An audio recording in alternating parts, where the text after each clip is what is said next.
Greetings students.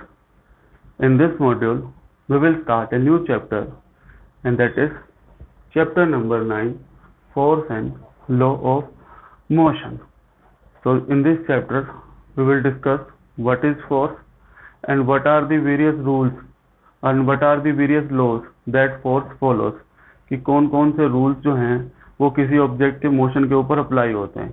In the motion chapter, we have already discussed what are the various equation of motion. So first is motion. So we will start this chapter force and law of motion. First we will discuss in brief about the motion. So you people have already gone through the motion topic. So what is motion? Change in the position of an object. If there is change in position of an object or the change in the state of an object due to the with respect to time. So in that chapter we discussed about what are the different parameters by which we can find out whether an object is in motion, uniform motion, non-uniform motion. So what are those parameters? Speed, distance traveled by the object, displacement by the object, speed, velocity, acceleration, the three equations of motion. So in that chapter we only discussed about what is motion. In this chapter we will discuss about what is the reason behind motion of an object. कि कोई भी object अगर move कर रहा है तो उसके पीछे का रीजन क्या होगा. So motion is change in position with respect to time.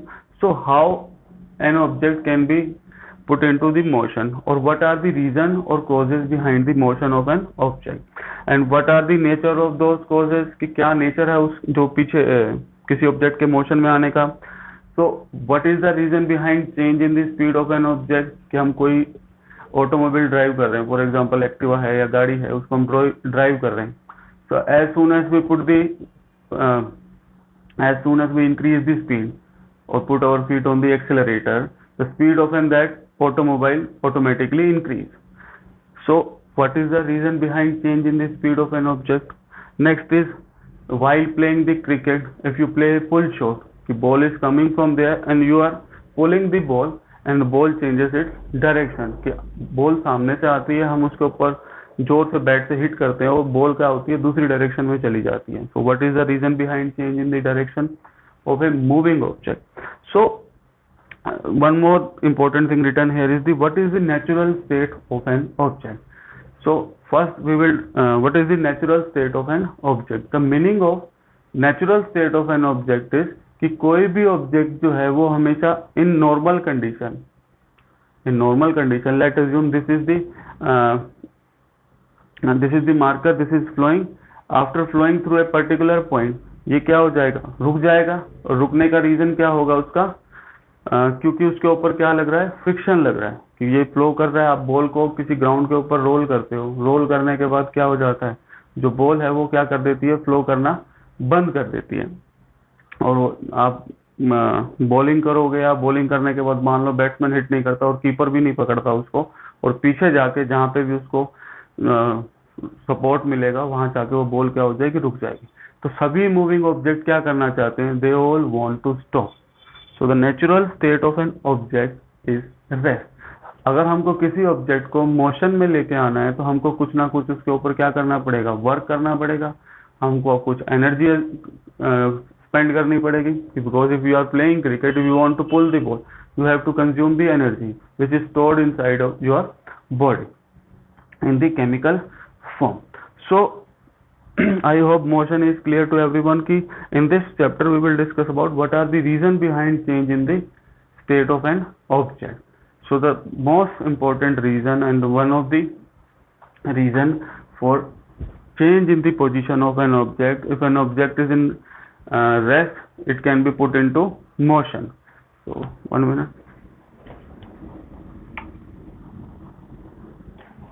So what is the reason behind this motion? So the most important reason and one of the most factor responsible for the object to be in motion or to be in rest is the forces.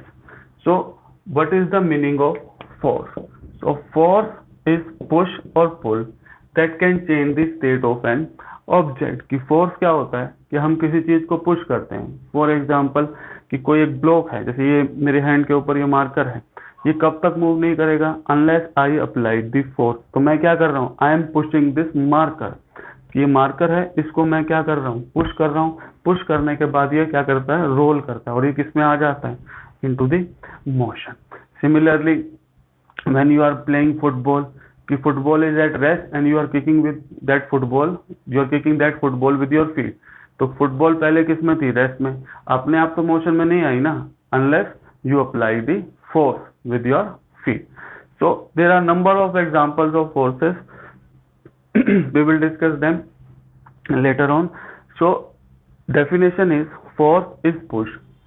Push is clear to everyone कि जब आप किसी के ऊपर force लगा रहे हो तो आप उसको धक्का दे रहे हो और वो क्या कर रहा है, मूव कर रहा है। Similarly the pull. Pull is while opening the door. कि जब हमको डोर ओपन करना होता है तो हम उसके हैंडल को होल्ड करते हैं and apply the force. What is that, pull. So force is a push or pull that can change the state of an object. So now what is the meaning of state of an object? Now we are discussing about the physics part. So now the state of object doesn't mean कि solid, liquid or gas. So the state of an object means a force can produce these 5 changes.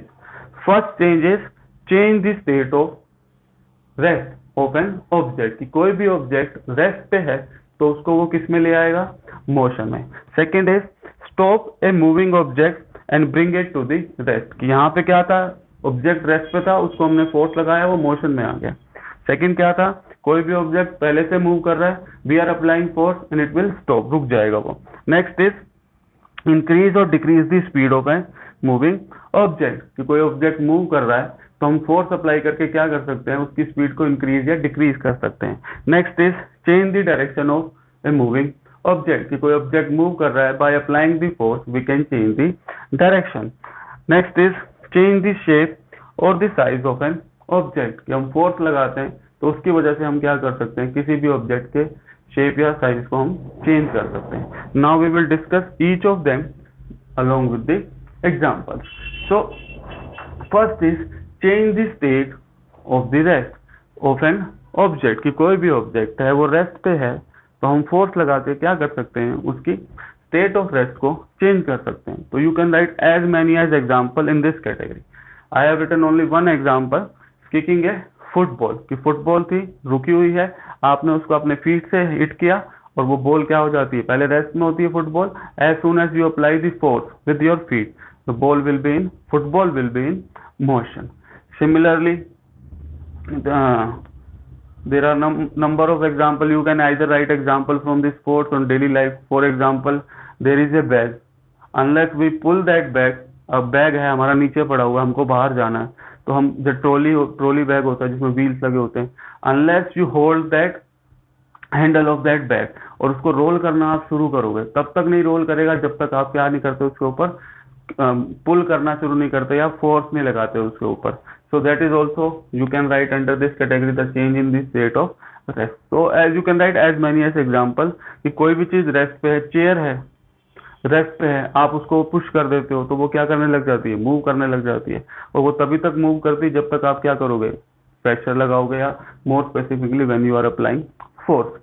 So I hope this first example is clear to everyone. The change in the state of rest. If an object is in rest, if we apply the force, the object will be in motion. Second is stop a moving object and bring it to the rest. कि let most of you play cricket. कि when someone hits the cricket ball and it is in the air and you catch that cricket ball, means unless you catch that cricket ball is in air, means it is in motion. As soon as you catch the cricket ball, it is in your hand and the ball will be in rest. कि ball ने क्या कर दिया है, move करना छोड़ दिया है। और वो किसकी वजह से हुआ है, आपने अपने हाथों से क्या लगाया है, you have applied the force on that moving cricket ball. जैसे ही आपके हाथ में आएगा आप फोर्स लगाओगे, उसको आगे नहीं जाने दोगे और बॉल किस में आ जाएगी, the ball will be in rest. Second is bullet piers through a target. कि कोई बुलेट फायर करता है और लेट अज्यूम ये बॉल है, इस बॉल के ऊपर बुलेट फायर करता है तो it will depend on the thickness of that wall, कि जनरली वॉल्स हमारी इतनी थिक होती है कि वो बुलेट को क्रॉस नहीं होने देते। As soon as someone fires the bullet, इसके अंदर जाएगा और जो वॉल है हमारी, it will apply the force on that high speed bullet, और बुलेट क्या हो जाएगी, थोड़ा अंदर जाएगी, फोर्स लगेगा वॉल की वजह से, और बुलेट जो है वो क्या हो जाएगी, रुक जाएगी। Similarly when you apply brake on a moving vehicle, on your cycle, on your Activa, on your car, कि if you want to stop a moving object you have to apply force, कि when you apply brakes on your bicycle it will stop, the wheels will stop moving. So you can write few more example in this category that stop a moving object, bring it to rest by how, by applying the force. Next is increase or decrease the speed of a moving object.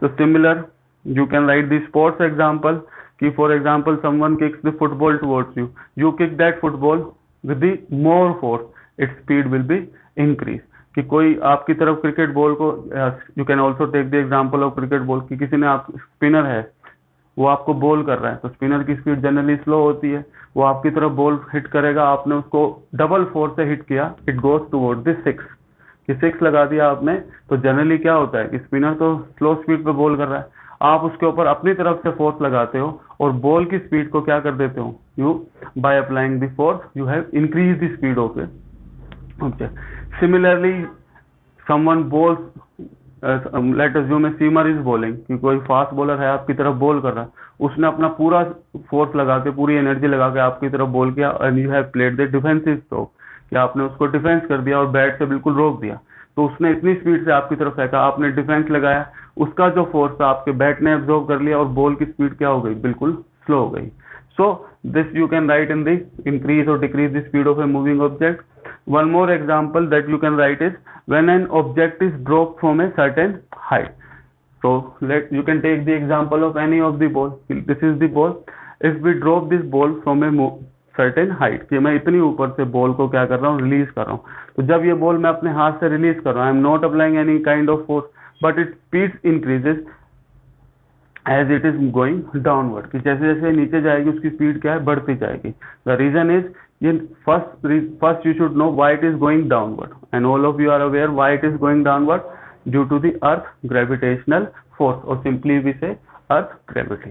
तो अर्थ की gravity क्या करती है, ball को अपनी तरफ खींचती है, उसके ऊपर फोर्स लगाती है, हम फोर्स तो लगा नहीं रहे, हम तो सिर्फ रिलीज कर रहे हैं। The earth gravitational force is pulling this ball toward the ground, कि वो ग्राउंड की तरफ अपनी तरफ खींच रही है।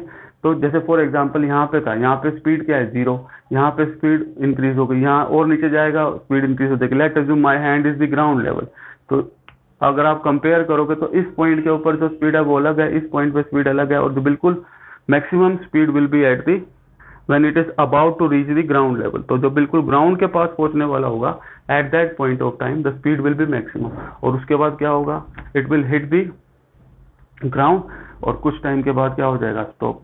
सो ground is applying the opposite force और moving object comes to rest. So I hope this point is clear to everyone. Next is change the direction of moving object. When we hit a cricket ball with a bat, when you are pulling a cricket ball, you are changing the direction of that cricket ball. कि football की बात अगर हम बात करें या कुछ और स्पोर्ट्स की, टेनिस की बात करें, टेबल टेनिस की बात करें, in all those games when you are hitting the ball either with bat or tennis racket or table tennis racket, you can change the direction of that particular object.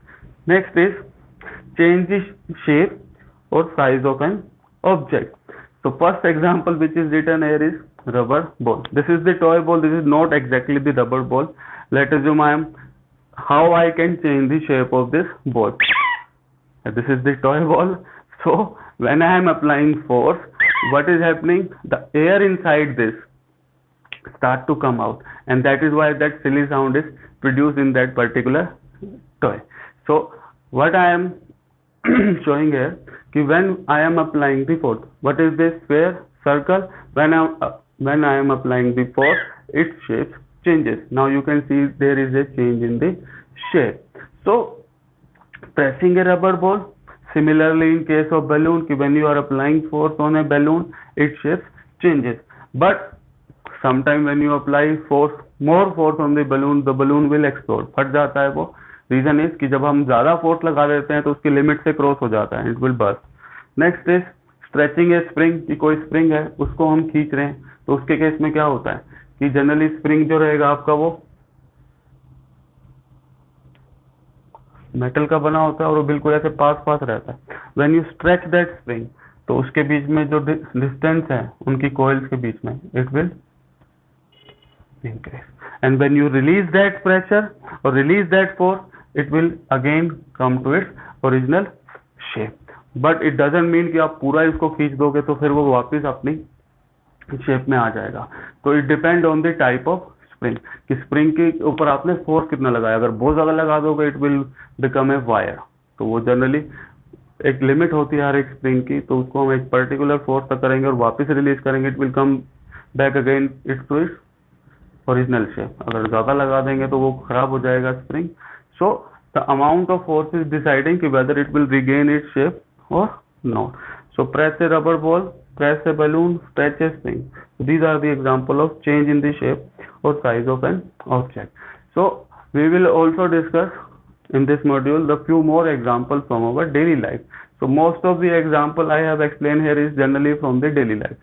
Now we will move to our kitchen. Few more examples of forces. First example is making of chapati. How we make chapati और रोटी हम कैसे बनाते हैं.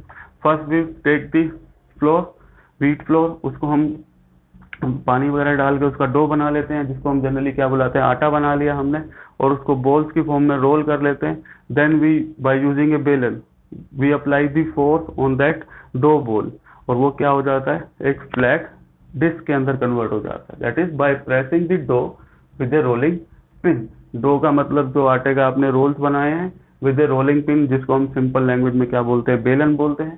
So when you are applying force on that dough ball, और उसके ऊपर क्या हो जाता है, it's change the shape of that dough ball. So what we are doing, we are applying the force. Second, change in the shape of toothpaste tube, कि जो toothpaste की ट्यूब है उसकी शेप चेंज हो जाती है. उसका रीजन क्या होता है कि जब हम उसके ऊपर, पहले आता है बिल्कुल एक नई ट्यूब देखी होगी आप लोगों ने कि बिल्कुल एक प्रॉपर शेप में होता है, but as soon as you start applying the forces, और इवन ऑन द क्लोज, बंद है उसके बाद में भी आप फोर्स लगाओगे तो भी उसकी शेप क्या हो जाती है, चेंज हो जाती है. Next is making of clay pots और क्ले टॉयज, कि क्ले टॉयज बनाने के लिए जो पोटर होता है वो क्या करता है, अलग अलग प्रेशर लगाता है और उनको आपस में अटैच करता है. While making the earthen pot, मटका बनाने के लिए भी वो अलग अलग तरह के फोर्स लगाता है, तब जाके वो अलग अलग शेप के अंदर कन्वर्ट करता है. Winning a match of tug of war, in tug of war match one team wins one loses, तो जो ज्यादा फोर्स लगाता है वो अपनी तरफ खींच के ले जाता है और वो जीत जाता है. Next is the gun recoil. This is more scientific example की the meaning of gun recoil is when you fire a bullet from a gun, as soon as you fire the bullet, bullet कहाँ जा रही है, आगे की तरफ, और gun कहाँ जाती है, पीछे की तरफ. तो इसलिए जब भी वो आप देखोगे तो वो बुलेट को फायर करते हैं तो बुलेट तो आगे जा रही है, उनका हैंड पीछे की तरफ जाता है. So that motion of gun after firing the bullet in the backward direction is called gun recoil. We will also discuss in the later modules what is the meaning of gun recoil and what is the basic principle behind gun recoil. तो हम bullet fire कर रहे हैं, bullet fire करने के लिए जो अंदर फायर वगैरह है, गैसेस वगैरह है, वो बुलेट के ऊपर प्रेशर लगाती है, बुलेट आगे की तरफ जा रही है. तो what is this, force is applied by the gun on that bullet, और बुलेट कहाँ जाती है, सामने वाली डायरेक्शन के अंदर, और उसकी वजह से क्या होता है, फायर करने की वजह से the gun moves in the backward direction, which is called gun recoil. So we have discuss in this module what is force, what is the reason behind the motion of an object. So I hope these examples, what we can do with the force, that change the state of an object, stop a moving object, increase or decrease the speed of a moving object, change the direction of moving object, change the shape or size of an object. These examples are clear to everyone. If you have any doubt, you can write in the comment section. And one more important thing, for those who are not writing the notes, it is not good on your part. I will call the names of students for the submission of homework. So continue with your fair notebook, because daily we are not doing that many topics that you cannot write. So everyone have to write the notes in the fair notebook. It's better if you write similar to this pattern. So how to write? Take the screenshot of this image and write in your fair notebook. Still have any query, you can contact me. So thank you students. This is all about the introduction of chapter 9, force and law of motion.